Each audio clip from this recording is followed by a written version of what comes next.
Hello friends, ये हमारे welding series का 4th वीडियो है जिसमें हम लोग आर्क वेल्डिंग के बारे में पढ़ेंगे। आर्क वेल्डिंग जो है एक टाइप ऑफ, याद होगा आपको, लिक्विड स्टेट वेल्डिंग है।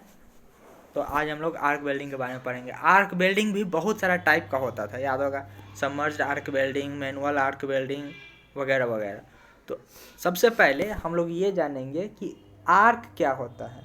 आर्क वेल्डिंग में या सभी टाइप के आर्क वेल्डिंग में, submerged arc welding, manual arc welding, arc welding, arc welding, arc welding, सारा में आर्क वेल्डिंग आ रहा है। तो हम लोग ये समझेंगे आर्क वेल्डिंग का प्रिंसिपल क्या होता है। एक प्रिंसिपल होगा और सभी पे लागू होगा। जितना भी टाइप का आर्क वेल्डिंग प्रोसेस होगा सभी पे एक प्रिंसिपल काम करेगा। उसको हम लोग अभी समझने का कोशिश करते हैं। ठीक है, कोशिश कीजिएगा समझने का। सपोज हमारे पास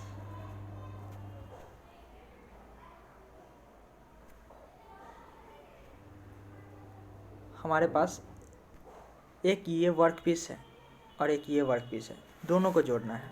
ये दोनों को पेरेंट मटेरियल बोलते हैं, लोग बार बार मैं बता चुका हूँ। अब क्या हुआ, आर्क वेल्डिंग में हम लोग क्या करते हैं, हमारे पास एक पावर सप्लाई होता है। जो भी किनारे लेके वेल्डिंग करता है रोड के किनारे, वो अधिकतर आर्क वेल्डिंग ही होता है। वो एक बड़ा सा मशीन होता है, उसके पास चाहे जनरेटर होता है और चाहे वो हमारे इलेक्ट्रिसिटी से कनेक्ट करके एक बहुत बड़ा सा डब्बा जैसा इतना बड़ा ऐसे मशीन होता है, उससे एक वायर जाता है और जो अर्थ से वो कनेक्ट करता है। और उसके हाथ में एक टॉर्च होता है जिसमें वो वेल्डिंग मटेरियल, जो वेल्डिंग रॉड होता है जिसको हम लोग वेल्डिंग रॉड बोलते हैं, वो लगाता है और उसके बाद वेल्डिंग करता है। तो that is a simple type of arc welding. बस उसके प्रिंसिपल को हम लोग समझना है और सभी आर्क वेल्डिंग का प्रिंसिपल हमको समझ में आ जाएगा। तो समझिएगा, कोशिश कीजिएगा। सबसे पहले हमारे पास एक पावर सप्लाई होता है, चाहे वो एसी पावर सप्लाई हो चाहे डीसी पावर सप्लाई हो। एक बात याद रखिएगा, आर्क वेल्डिंग में दोनों पावर सप्लाई यूज़ करते हैं हम लोग, एसी चाहे डीसी, दोनों में से कोई पावर सप्लाई यूज़ करते हैं। तो हमारे पास एक पावर सप्लाई यूनिट होगा आर्क वेल्डिंग में, हमारे पास एक पावर सप्लाइड यूनिट होगा। ठीक है, नेक्स्ट हमारे पास एक वेल्डिंग रॉड होगा जिसको हम लोग फिलर मटेरियल बोलेंगे, जिसको हम लोग इलेक्ट्रोड बोलेंगे। इलेक्ट्रोड बोलिए, फिलर मटेरियल बोलिए, वेल्डिंग रॉड बोलिए, और टेक्निकल लैंग्वेज में हम उसको इलेक्ट्रोड बोलेंगे। नेक्स्ट हमारे पास वर्क पीस होगा जिसको हम लोग पेरेंट मटेरियल बोलेंगे। अब क्या होगा, हमारे पास पावर सप्लाई है तो इसका दो टर्मिनल होंगे, एक पॉजिटिव टर्मिनल एक नेगेटिव टर्मिनल। हम लोग क्या करेंगे, पॉजिटिव टर्मिनल को वर्क पीस से कनेक्ट करेंगे। तो पॉजिटिव मतलब एनोड और नेगेटिव मतलब कैथोड।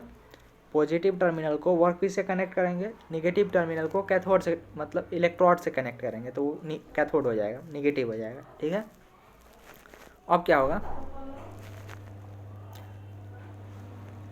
आसपास यहाँ पे इस लोकेशन पे आसपास एटमॉस्फेरिक एयर होगा।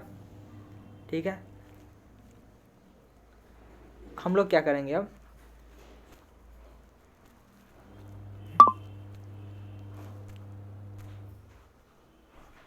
तो हमारे पास यहाँ पे इसके आसपास एटमॉस्फेरिक एयर होगा। अब क्या करेंगे हम लोग, वर्क पीस मतलब कैथोड और एनोड दोनों को एक साथ कांटेक्ट में लाएंगे। तो क्या होगा, जब हमारे पास एक पावर सप्लाई होगा, मान के चलिए यहाँ पे हमारे पास एक बैटरी है, इस बैटरी का एक पॉजिटिव टर्मिनल है, ये रहा एक पॉजिटिव टर्मिनल, ये रहा नेगेटिव टर्मिनल। ये दोनों को अगर किसी भी तरीक़ा से हम जोड़ देते हैं, किसी भी तरीक़ा से ये दोनों को जोड़ देते हैं, तो क्या होता है, शॉर्ट सर्किट होता है, स्पार्क निकलता है। ठीक है, ठीक है, अब क्या होगा, स्पार्क निकलेगा। अब ध्यान से समझते रहिएगा, यहाँ पे स्पार्क आएगा।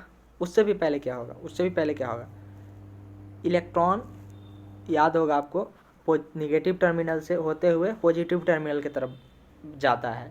अगर कोई भी हमारे पास बैटरी हो चाहे पावर सप्लाई यूनिट हो, तो वहाँ पे इलेक्ट्रॉन हमारे पास नेगेटिव टर्मिनल से पॉजिटिव टर्मिनल तक जाता है, और ठीक इसके उल्टा, इलेक्ट्रॉन के उल्टा डायरेक्शन में करंट फ्लो करता है। करंट पॉजिटिव टर्मिनल से नेगेटिव टर्मिनल की तरफ जाता है। ठीक है, जैसे ही हम लोग इसको, इलेक्ट्रोड को और वर्कपीस को एक साथ कांटेक्ट में लाएंगे और तुरंत हटा देंगे, कांटेक्ट में लाएं, स्पार्क हुआ और तुरंत हटा देंगे, तो क्या होगा, होगा ये कि आसपास हमारे पास एटमॉस्फेरिक एयर जितना भी था वो सारा का टेम्परेचर बहुत ज़्यादा राइज हो जाएगा और वो गैस जो है आयोनाइज्ड गैस का कॉलम बनेगा। आयोनाइज्ड गैस का कॉलम बनेगा, यहाँ पे एक आयोनाइज्ड गैस का कॉलम बनेगा। आयोनाइज्ड गैस मतलब वहाँ पे सिर्फ आयन होगा, इलेक्ट्रॉन्स इधर उधर मूव करते रहेंगे, इलेक्ट्रॉन्स मूव करेंगे। और उसके बाद जो मटेरियल है हमारे पास, जो इलेक्ट्रोड है, उसका इलेक्ट्रॉन बहुत ही रफ्तार से, क्योंकि इलेक्ट्रॉन को एक गति मिल चुका है, इलेक्ट्रॉन को एक मोमेंटम मिल चुका है, तो ये आगे बढ़ने का कोशिश करेगा। लेकिन जैसे ही हम इसको एक बार स्पार्क, ये हमारे पास इलेक्ट्रोड और वर्क पीस दोनों को एक बार कांटेक्ट में ला के जैसे ही हटाएंगे तो क्या होगा, इलेक्ट्रॉन के पास एक मोमेंटम आ गया है, वो इलेक्ट्रॉन ये इलेक्ट्रोड से नीचे की ओर कूदना स्टार्ट करेगा, नीचे की ओर गिरना स्टार्ट करेगा। और वहाँ पे आसपास में एक कंडक्टिव इन्वायरमेंट बनेगा, एक कंडक्टिव इन्वायरमेंट बनेगा और वहाँ के आसपास का गैस का टेम्परेचर बहुत ज़्यादा हाई होगा, जिसके कारण कंडक्टिव इन्वायरमेंट बनेगा। और इसी हाई गैस के टेम्परेचर, मतलब इसी गैस जो गैस यहाँ पे हाई टेम्परेचर का ये जो गैस बना है, इसी को हम लोग बोलते हैं आर्क। चाहे इसी का नाम, दूसरा नाम है प्लाज्मा, प्लाज्मा बोलिए चाहे आर्क बोलिए, इसी का नाम है। तो समझ में आया होगा कि इसका पूरा का पूरा प्रिंसिपल क्या है। फिर से बताते हैं, हमारे पास एक पावर सप्लाई यूनिट है, हमारे पास एक पावर सप्लाई यूनिट था, ये पावर सप्लाई यूनिट है। पावर सप्लाई यूनिट को हम लोग वर्कपीस को पॉजिटिव से कनेक्ट किए हैं एंड इलेक्ट्रोड को नेगेटिव से कनेक्ट किए हैं। और एक बात और, जब भी अगर हम किसी भी मटेरियल को पॉजिटिव से कनेक्ट करेंगे और दूसरे मटेरियल को नेगेटिव से कनेक्ट करेंगे, तो वहाँ पे जिस पे हम लोग पॉजिटिव कनेक्ट करेंगे वहाँ पे 65 to 70% ऑफ हीट डेवलप होगा। और अगर मान के चलिए 100 जूल हीट डेवलप हो रहा है, तो यहाँ पे 65 to 70% जूल यहाँ पे पॉजिटिव टर्मिनल पे हीट डेवलप होगा एंड नेगेटिव टर्मिनल पे 30 to 35% हीट डेवलप होगा। तो ये बात को थोड़ा सा ध्यान में रखिए। अब क्या हुआ, हमारे पास इलेक्ट्रोड हो गया कैथोड एंड वर्कपीस हो गया एनोड। इलेक्ट्रोड पे हमको पता चल गया 30 to 35% ऑफ हीट डेवलप होने वाला है एंड एनोड जो हमारे पास वर्कपीस है वहाँ पे 65 to 70% ऑफ हीट डेवलप होने वाला है। इसके बाद हमारे आसपास एटमॉस्फेरिक एयर भी होगा, एटमॉस्फेरिक एयर होगा। और जब हम इलेक्ट्रोड को और वर्कपीस को एक बार कांटेक्ट में लाएंगे और स्पार्क कराएंगे, तो क्या होगा, वहाँ पे गैस का टेम्परेचर, एटमॉस्फेरिक एयर का जो गैस होगा वहाँ का टेम्परेचर बहुत ज़्यादा हाई हो। स्पार्क देखें होइएगा आप, एक स्पार्क इतना तेज़ी से निकलता है, इसका मतलब क्या है, वहाँ पे बहुत ज़्यादा टेम्परेचर हाई होगा। टेम्परेचर हाई होगा वहाँ पे गैस का कॉलम जो होगा आयोनाइज्ड गैस का कॉलम में बन जाएगा। जो हमारे पास एटमॉस्फेरिक एयर है वो अब सिंपल एटमॉस्फेरिक एयर नहीं रहेगा, आयोनाइज्ड कॉलम ऑफ गैस बनेगा। उसी का नाम हम लोग प्लाज्मा देते हैं, उसी का नाम हम लोग आर्क देते हैं। और क्या होगा, जो इलेक्ट्रॉन को मोमेंटम मिलेगा, उस मोमेंटम के द्वारा इलेक्ट्रॉन टूट के ऊपर से नीचे कूदना स्टार्ट करेगा, हमारा वेल्डिंग मटेरियल स्टार्ट हो जाएगा, वेल्डिंग प्रोसेस स्टार्ट हो जाएगा। और यहाँ पे जो आयोनाइज्ड गैस ऑफ कॉलम है उसको हम लोग कंडक्टिव इन्वायरमेंट भी बोल सकते हैं, मतलब इलेक्ट्रॉन का कंडक्शन ऊपर से नीचे तक होते रहेगा। तो ये रहा पूरा का पूरा प्रोसेस कि हम लोग कैसे आर्क जो है, आर्क कैसे डेवलप करवाते हैं। मेन जो होता है आर्क डेवलपमेंट होता है। यहाँ पे आर्क वेल्डिंग में आर्क डेवलप हुआ, उसके बाद आर्क डेवलप जैसे ही हुआ, मतलब एक बार हम लोग एनोड और कैथोड को कांटेक्ट में लाएं और एक निश्चित दूरी पे, एक सर्टेन डिस्टेंस पे, यहाँ से यहाँ तक एक certain distance 1 mm 2 mm 3 mm 10 mm जितना भी होता है, वो सर्टेन डिस्टेंस पे हम लोग उसको रखते हैं। और वहाँ से आयोनाइज्ड गैस ऑफ कॉलम बनता है, प्लाज्मा बनता है, मतलब आर्क बनता है और वेल्डिंग प्रोसेस स्टार्ट हो जाता है। ये रहा पूरा का पूरा प्रोसेस आर्क वेल्डिंग का जो प्रिंसिपल होता है वो। अब हम लोग थोड़ा सा नीचे चलते हैं और प्रिंसिपल ऑफ आर्क वेल्डिंग को पढ़ते हैं। क्या लिखा हुआ है, लिखा हुआ है arc is generated between 2 electrode, cathode negative and positive anode. ये तो बात पता ही होगा। आर्क जब भी जनरेट होगा, क्योंकि हमारे पास इलेक्ट्रिकल सप्लाई है, तो वहाँ पे हम लोग स्पार्क जो करवाएंगे वो दोनों को शॉर्ट सर्किट करके, तो पक्का बात है एनोड और कैथोड के बीच में शॉर्ट सर्किट होगा। नेक्स्ट है an arc is generated between two conductor of electricity. अब यहाँ पे लिखा हुआ है कंडक्टर होना चाहिए, तो जब भी हम लोग इलेक्ट्रिसिटी पास करेंगे कंडक्टर से ही पास करेंगे। उसके बाद भी है cathode and anode when they are touches to establish the flow of current and then separated by a small distance। Arc तब जनरेट होगा जब उसको एक बार टच कराएंगे, एक बार कांटेक्ट में लाएंगे और तुरंत हटा देंगे, सेपरेट कर देंगे एक स्मॉल डिस्टेंस से। Next, when it is separated the air between the electrodes is ionized by potential difference and that reduces the resistance of air। the ionized gas of column is known as plasma और arc। क्या होता है, जो हमारे पास potential difference होता है यहाँ पे जो पोटेंशियल डिफरेंस हमारे पास होता है यहाँ ये और ये, इसके बीच में जो पोटेंशियल डिफरेंस होता है उसके मदद से भी, और जो स्पार्क आएगा उसके मदद से भी यहाँ पे जितना भी गैस होगा वो सारा आयोनाइज्ड हो जाएगा। उसी को नाम बोल देंगे हम लोग प्लाज्मा या आर्क। आगे बढ़ते हैं।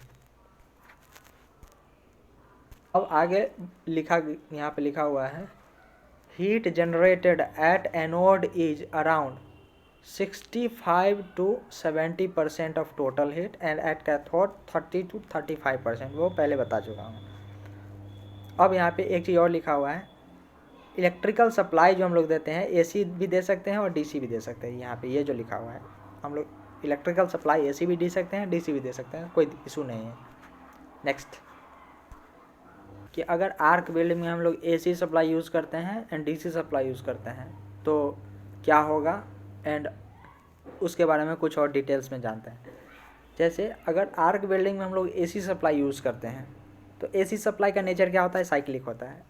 एसी सप्लाई का नेचर साइक्लिक होता है और साइक्लिक नेचर के कारण एक बार वर्कपीस पॉजिटिव बनेगा, एक बार इलेक्ट्रोड जो है हमारे पास वेल्डिंग रॉड वो पॉजिटिव बनेगा, ऐसे ही साइकिल में चलते रहेगा।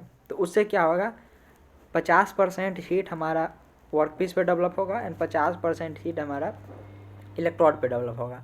और ये जो है स्टेबल आर्क भी क्रिएट करता है। अगर हम लोग आर्क वेल्डिंग में एसी सप्लाई यूज़ करते हैं तो स्टेबल आर्क क्रिएट करता है। स्टेबल आर्क कहने का मतलब आर्क जो है हिलते हुए नहीं रहता है। आर्क जितना बन जाता है उतना ही स्टेबल रहता है, जो कि हमारे वेल्डिंग क्वालिटी को इम्प्रूव करता है। अगर आर्क ब्लो होता है, आर्क ब्लो जो है एक डिफेक्ट है वेल्डिंग का, जो हम लोग आगे पढ़ेंगे। स्टेबल आर्क कहने का मतलब जो भी आर्क बन गया, जो भी आयोनाइज्ड गैस ऑफ कॉलम बना, वो कंटिन्यूसली उतना ही बना रहेगा, वो ब्लो नहीं करेगा, सेपरेट नहीं होगा। वो कहने का मतलब अगर एसी सप्लाई यूज़ करते हैं तो आर्क जो स्टेबल आर्क प्रोड्यूस होगा। Very good oxide cleaning action. Oxide cleaning action क्या होता है, ऑक्साइड क्लीनिंग एक्शन होता ये है कि यहाँ पे सपोज कीजिए यहाँ पे हमारे पास वर्क पीस है और हम इसमें वेल्ड करना स्टार्ट किए। जो वेल्ड करना स्टार्ट करेंगे तो ऐसा तो नहीं है कि हमेशा के लिए एटमॉस्फेरिक एयर वहाँ से चला गया है। कुछ atmospheric air, part of atmospheric air वो कन्वर्ट हो गया है हमारा आयोनाइज्ड गैस ऑफ कॉलम में। तो वहाँ पे ऑक्सीजन्स भी होगा और जो हमारे पास मटेरियल है वो मटेरियल क्या करेगा, यहाँ पे जो O2 है उसे रिएक्शन करके ऑक्साइड बनाएगा और ऑक्साइड बनाते जाएगा, ऐसे ही करते जाएगा। लेकिन एसी सप्लाई जब हम यूज़ करेंगे तो एक बार ये पॉजिटिव होगा, एक बार हमारे पास जो इलेक्ट्रोड होगा वो पॉजिटिव होगा, एक बार ये निगेटिव होगा, एक बार ये निगेटिव होगा।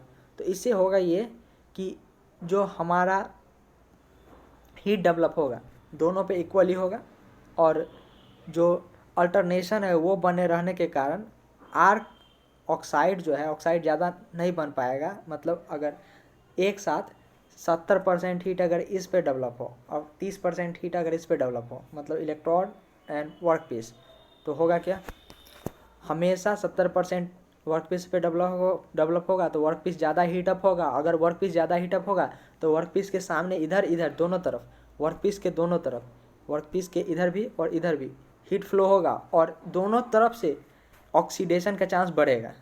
ऐसा तो पॉसिबल है, दोनों तरफ से ऑक्सीडेशन का चांस बढ़ेगा। तो ऑक्सीडेशन का चांस बढ़ेगा तो ऑक्साइड भी बढ़ेगा।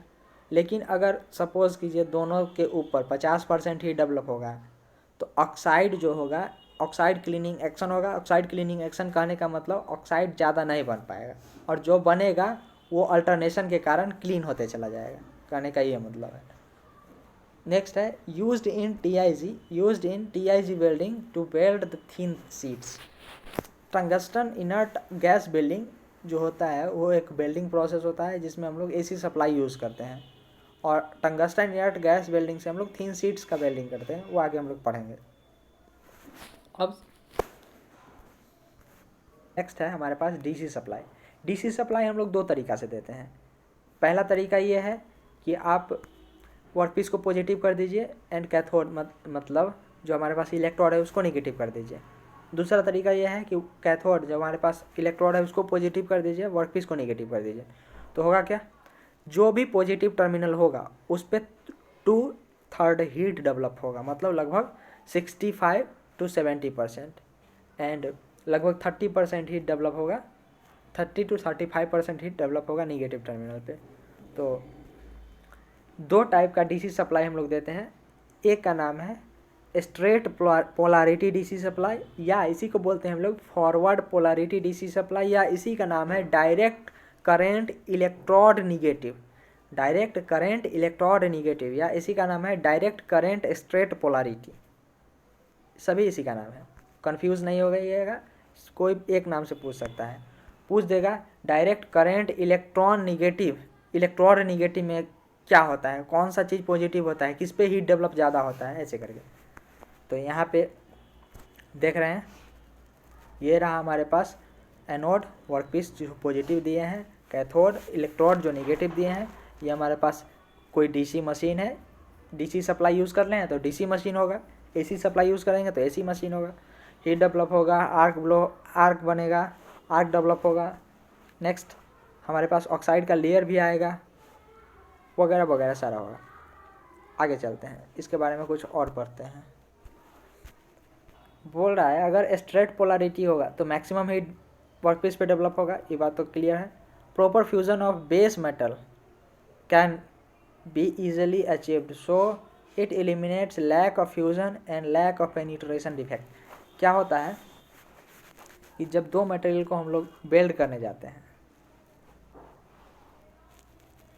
और अगर इस पे ज़्यादा हीट डेवलप हुआ तो ये ज़्यादा जल्दी फ्यूज़ करेगा, मेल्ट करेगा और अच्छे से एक दूसरे के साथ फ्यूज़ करेगा।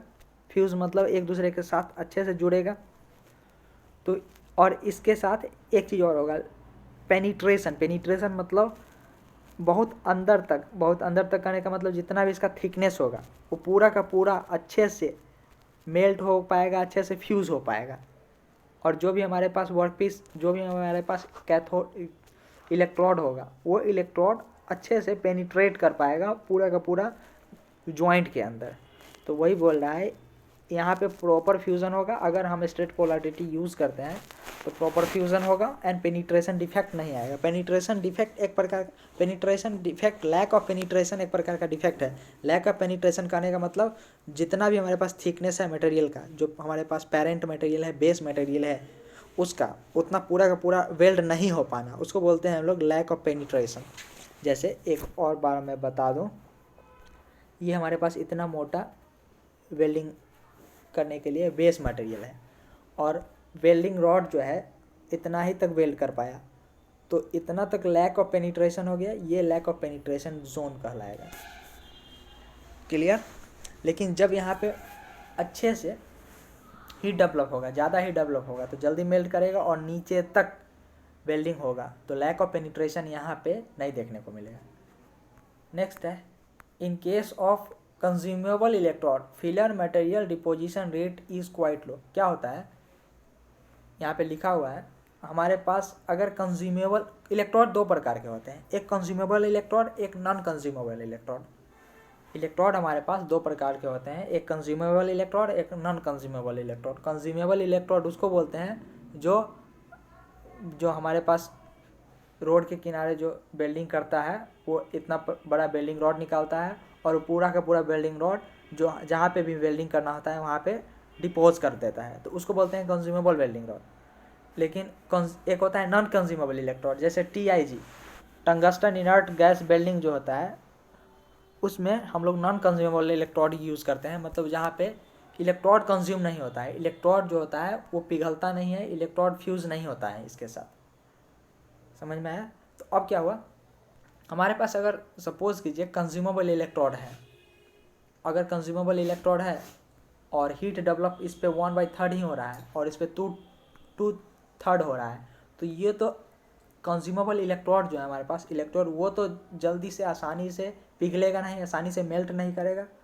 तो वही बोल रहा है, अगर हमारे पास कंज्यूमेबल इलेक्ट्रोड है, फिलर मटेरियल है, तो डिपोजिशन रेट लो हो जाएगा। डिपोजिशन रेट क्या कहने का क्या मतलब है, कितना मटेरियल हम 1 सेकेंड में डिपोज कर पा रहे हैं, कितना मटेरियल हम 1 सेकेंड में पिघला के वेल्डिंग पोर्शन पे डाल रहे हैं, उसको डिपोजिशन रेट बोलते हैं। हम लोग पीछे पढ़ चुके हैं।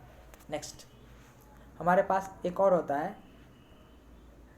एक और पॉइंट यहाँ पे हमारे पास है, डायरेक्ट करंट स्ट्रेट पोलैरिटी में cause high distortion and broad heat affected zone in welding component. क्यों?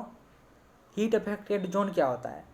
हीट अफेक्टेड जोन वैसा जोन होता है जहाँ पे मटेरियल ज़्यादा हीट होने के कारण एटमॉस्फेरिक एयर से रिएक्शन करके वहाँ पे उस पोर्शन के मटेरियल का स्ट्रेंथ को कमज़ोर कर देता है, वहाँ पे उसको हम लोग बोलते हैं हीट अफेक्टेड जोन।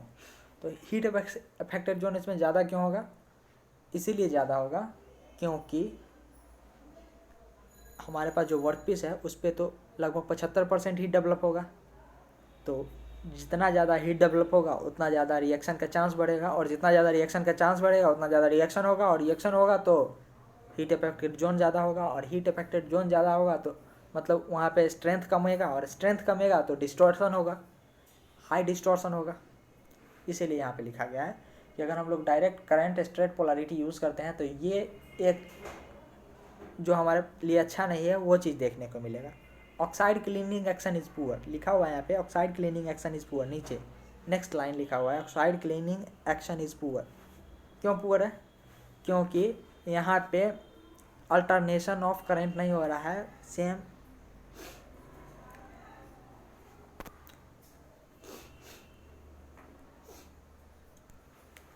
कल हम लोग पढ़ेंगे रिवर्स्ड पोलैरिटी जो हम लोग देते हैं, इसका दूसरा नाम है डायरेक्ट करंट रिवर्स पोलैरिटी, या एक और नाम है direct current electron positive, direct current electron positive. इसको हम लोग नेक्स्ट कल मतलब नेक्स्ट वीडियो जब भी आएगा उसमें डिस्कस करेंगे, और इसके आगे भी कुछ पढ़ेंगे।